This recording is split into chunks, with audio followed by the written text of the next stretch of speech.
Today we're going to look at allusions in literature and media and songs.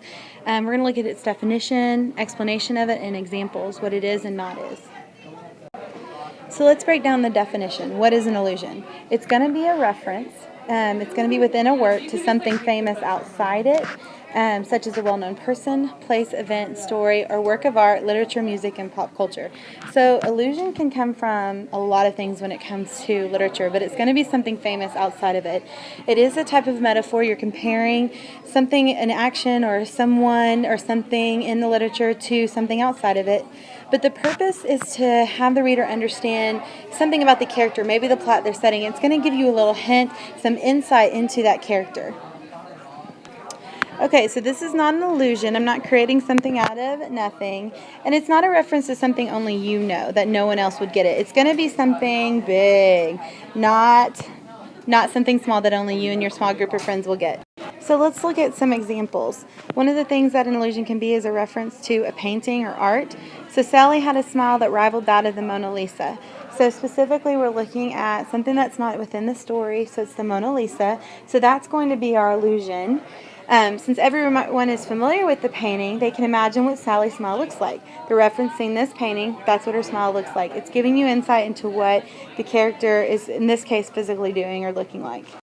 You will be surprised at how often popular movies will also use allusion. In this case, the Scream movies alluded to a piece of artwork called The Scream in order to instill fear. I mean, you look at this painting and you don't think that this is a happy time. This is, something has happened to this character, this person.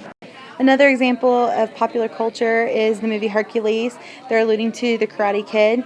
And the thing about allusion in that is that it's supposed to mean something.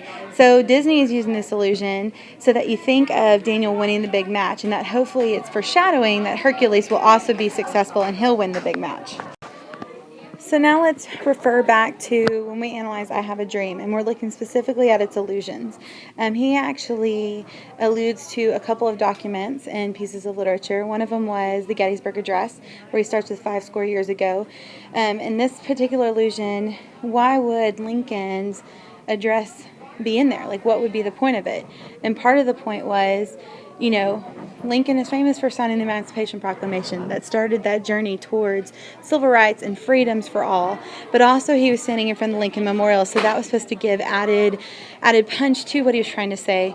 He also refers to the Declaration of Independence, life, liberty, and the pursuit of happiness. Again, another document that's supposed to support their freedoms.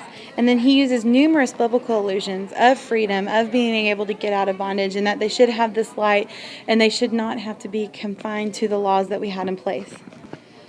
The three most common allusions are the Bible, Shakespeare, and Greek and Roman mythology. A lot of current literature, movies, and that kind of stuff is going to pull from something that the entire world would see in pop culture, but it needs to be something that not a small group, but an overall group would see and know. So Shakespeare was one of the common used allusions. So we're going to look at Shakespeare in Aladdin. And the genie is singing a song and he says, "E tu, Brute." And it's Latin for "In you, Brutus." And this is said in one of Shakespeare's plays when he's about to die because he realized he's been betrayed by someone that he knows, Brutus. And it's used when people want to get the message across that someone has betrayed them or something has betrayed them.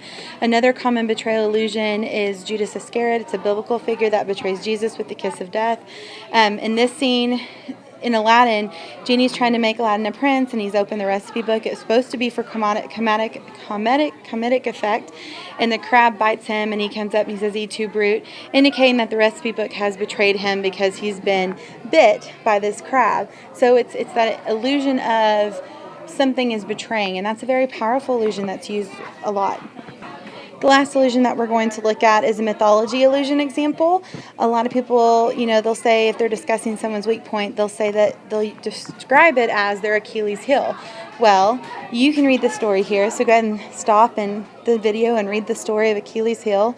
And that's why it was supposed to be that weak point in Achilles, this huge, great, wonderful hero that they had, but there was always that weak point.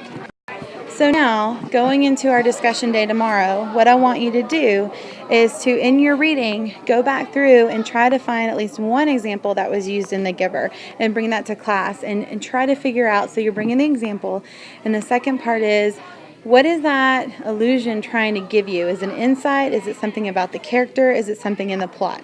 So two things. One thing that you're bringing is the actual illusion. And the second thing that you're bringing is why was it important? So that's what you're bringing to class.